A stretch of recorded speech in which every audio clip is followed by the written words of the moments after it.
کشمیری پشمینہ سے بھی مہنگا دنیا کا نایاب ترین اونی کپڑا کیسے بنتا ہے؟ لاما جانور ویکیونا کی نسل کبھی معدومی کے خطرے سے دوچار تھی، لیکن اب لاطینی امریکہ کے ملک پیرو کے پہاڑی سلسلے اینڈیز میں ان کی تعداد بڑھ رہی ہے، جس کی وجہ ان سے حاصل ہونے والی بیش قیمت اون سے منسلک ایک خود کفالت کا وہ منصوبہ تھا جس میں مقامی افراد کے لیے اس جانور کی بقا میں ان کا فائدہ تھا۔ ویکیونا پیرو کے دل اور روح میں ایک خاص مقام رکھتا ہے۔ یہ اس ملک کا قومی جانور ہے اور اس کی تصویر اس کے پرچم، سکوں اور قومی نشانوں پر دکھائی دیتی ہے۔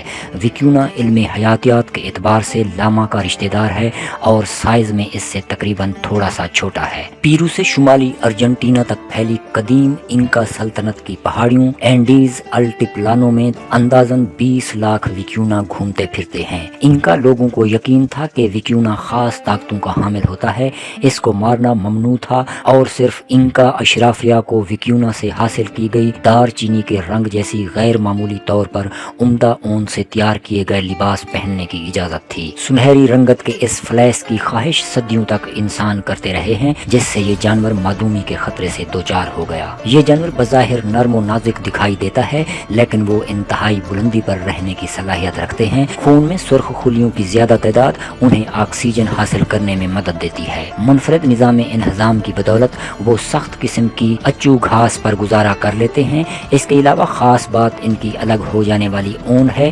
مختلف قسم کی فائبر کی حامل 12 سے 14 مائکرونز قطر پر مشتمل اس قدرتی اون کا شمار دنیا کی بہترین اونوں میں ہوتا ہے۔ کشمیری اون میں یہ سطح 14 سے 19 مائکرونز اور موہائر میں تقریباً 25 مائکرونز ہوتی ہے۔ ٹیکسٹائل کی دنیا میں کپڑا جتنا نفیس اور ملائم ہوگا وہ اتنا ہی قیمتی ہوتا ہے۔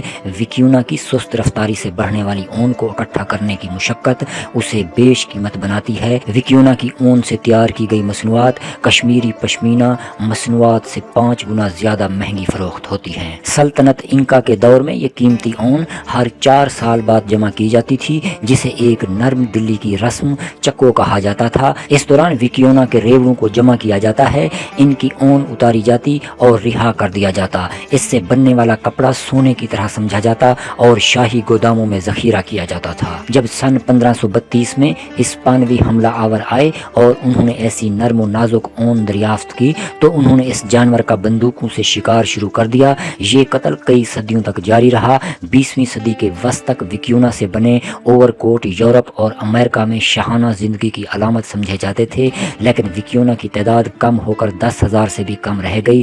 وہ معدومی کے خطرے کی راہ پر تھے۔ اس صورتحال پر قابو پانے کے لیے پیرو نے ملک کی پہلی ویکیونا پناہ گاہ لوکانس صوبہ کے پہاڑی علاقے میں سن 1967 میں 16,000 ایکڑ کا پمپا گالیراس نیشنل ریزرو قائم کیا۔ 2 سال بعد ویکیونا کی تمام مصنوعات کی تجارت پر پابندی عائد کر دی گئی۔ سن 1975 میں convention on international trade in endangered species نے ویکیونا کو انتہائی خطرے سے دوچار جانور قرار دیا اور بین الاقوامی سطح پر ویکیونا کی مصنوعات کی تمام تجارت پر پابندی عائد کر دی، لیکن غیر قانونی شکاری بلیک لسٹ میں اس کی بھاری قیمتوں کے لالچ میں باز نہ آئے جو $1,000 فی کلو تھی۔ قانون کا عملی طور پر نفاذ تقریباً ناممکن تھا کیونکہ ویکیونا کی آماج گاہیں بہت پھیلی ہوئی تھیں اور دور دراز علاقوں میں پیٹرولنگ مشکل تھی۔ آبادی مسلسل کم ہو رہی تھی۔ حکام اور جنگلی حیات کا تحفظ کرنے والوں کو معلوم تھا کہ انہیں اس مقدس جانور کو بچانے کے لیے کچھ بہادری کا مظاہرہ کرنا ہوگا۔ اگر قدیم انکا چکو جیسی رسم کو دوبارہ اجاگر کیا جائے، اگر دیہی افراد کو ان کے علاقوں میں رہنے والے ویکیونا کا نگران قرار دیا جائے اور انہیں ان جانوروں اور اون اتارنے اور فروخت کرنے کی اجازت دی جائے، اون حاصل کرنے سے ملک کی غریب ترین اور دور دراز ترین آبادی معاشی طور پر خود کفیل ہو سکتی ہے اور غیر قانونی شکار کو روکنے میں مدد کر سکتی تھی۔ اس منصوبے سے غیر قانونی شکاریوں کی بھی حوصلہ شکنی ہوگی، کیونکہ ایسے جانور کو مارنے کا کیا فائدہ جس کی اون پہلے ہی اتری ہوئی ہو۔ ویکیونا کی آبادی دوبارہ بڑھنا شروع ہو گئی اور سن 1994 میں اس پر عائد بین الاقوامی پابندی اٹھا لی گئی۔ سن 2008 میں ویکیونا کو خطرے سے دوچار جانوروں کی فہرست میں انتہائی کم درجہ دے دیا گیا۔ پمپا گالیراس کے ایک ماہر حیاتیات سانتا گوپریدیس کا کہنا ہے کہ ویکیونا دنیا کے ان چند جانوروں میں سے ہے جو معدومی کے خطرے سے بحال ہوا ہے۔ یہ ختم ہونے کے دہانے پر تھا اور تحفظ کی کوششوں کے بعد اس کی آبادی میں بحالی ہوئی ہے۔ اس وقت پیرو میں 20 لاکھ سے زائد ویکیونا ہیں۔ یہ ایک علامتی جانور جانور ہے اور بطور ایک ماہر حیاتیات میں اس قسم کے جانور کے ساتھ ہمیشہ کام کرنا چاہتا تھا جو پیرو کی قومی حیاتی نظام میں تنوع کا نمائندہ ہے۔ ہر برس جون میں چکو کی رسم پیرو میں دیہی علاقوں میں منعقد کی جاتی ہے۔ 24 جون کو منعقد ہونے والی سالانہ تقریب کو اب پمپا گلیراس نیشنل ریزرو کہا جاتا ہے، جس میں سیاح شرکت کر سکتے ہیں اور یہاں انکا دور کے لباس، موسیقی اور رقص شامل ہوتا ہے۔ کئی بس ٹور کمپنیاں چکو کے لیے 100 کلومیٹر پر مشتمل سفر کرتی ہیں، جس میں خشک پہاڑیوں پر عمودی سڑکوں اور گھاس پھوس کے میدانوں میں جنگلی حیات کو دیکھا جاتا ہے۔ سیاحوں کا پہلا سٹاپ عموماً ایک چھوٹا سا عجائب گھر ہوتا ہے جو ویکیونا مقامی جنگلی حیات سے متعلق ہوتا ہے۔ اگلے سفر کرنے والوں کے لیے دیہات میں رہائش کا انتظام بھی ہوتا ہے۔ پریدیس کہتے ہیں کہ سال کے ان دنوں مقامی افراد کئی کلومیٹر لمبی لکڑی کے کھمبوں کی قطاروں سے بوتل کی گردن کی شکل بناتے ہیں۔ ایسا چکو کے دن پہلے سے کیا جاتا ہے، پھر کئی رسیوں کو جوڑا جاتا ہے اور اس سے پلاسٹک کے ٹکڑوں اور شور پیدا کرنے والی چیزوں کو جوڑا جاتا ہے۔ ایسا کرنے سے ویکیونا بوتل کی گردن جیسی شکل والے حصے میں جمع ہونا شروع ہو جاتے ہیں۔ اس حصے کے آخر میں کھمبوں کی مدد سے باڑ بنا ہوتا ہے۔ ویکیونا کو باڑے کی جانب ہانکا جاتا ہے۔ جب ویکیونا اس میں آ جاتے ہیں، ایک تقریب منعقد ہوتی ہے جس میں انکا لوگ ویکیونا کی اون کا کچھ حصہ سورج دیوتا کے نام کرتے ہیں۔ لوکناس صوبے میں ویکیونا پروجیکٹ سے منسلک وکٹر کوٹرینا کہتے ہیں کہ چکو کے دوران رینجرز نظر رکھتے ہیں کہ کسی جانور کو کسی صورت کوئی نقصان نہ پہنچے۔ ایک ویکیونا کو 2 سال میں صرف ایک بار مونڈا جاتا ہے۔ جدید تحقیق کے مطابق ایک ویکیونا کو نقصان پہنچائے بغیر اسی حساب سے مونڈا جا سکتا ہے۔ ہم مناسب جانور تو منتخب کرتے ہیں، مونڈتے ہیں اور آزاد کر دیتے ہیں۔ وکٹر کوٹرینا کہتے ہیں کہ ہم تمام ویکیونا کی صحت کا بھی معائنہ کرتے ہیں۔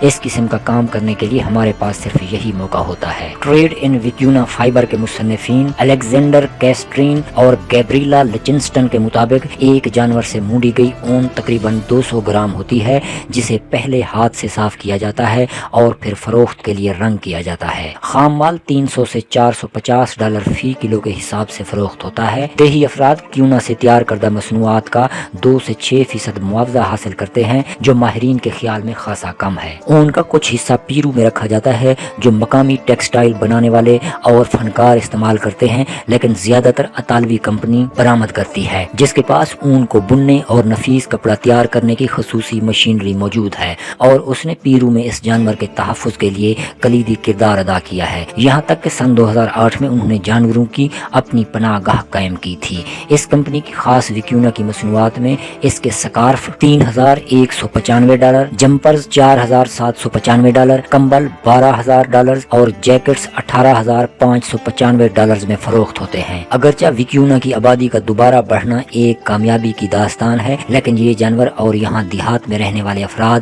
ایک اور طرح کے خطرے کا سامنا کر رہے ہیں، اور وہ ہے موسمیاتی تبدیلی۔ بڑھتے ہوئے درجہ حرارت، برفیلے تودوں کا پگھلنا اور خشک سالی سے اس جانور کے ماحول اور دیہی افراد کے طرز زندگی دونوں کو خطرہ ہے۔